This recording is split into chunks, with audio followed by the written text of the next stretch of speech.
Маданият, спорт жана маалымат тармагын, ошондой эле этностор аралык мамилелерге байланыштуу маселелерди мыкты чагылдырган журналисттер сыйланды.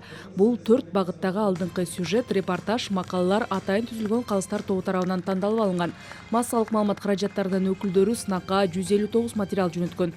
Жеңүүчүлөргө акчалай сыйлыктар жана баалуу белектер тапшырылды. Анын ичинде Улуттук телерадио берүү корпорациясынын Ала Тоо 24 каналынын баяндамачысы Калуугул Асанбаев да бар. Быйыл ошо маданият, маалымат, спорт жана жаштар саясаты министрлиги ошол 500 000 сом атайын бөлдү. Ошол биздин 4 тармак боюнча чагылдырган ошо журналисттердин ишин баалоо боюнча. Бул жерде ошо этностор аралык мамиле, спорт, маданият, искусство ошол тууралуу дагы чагылдырылды.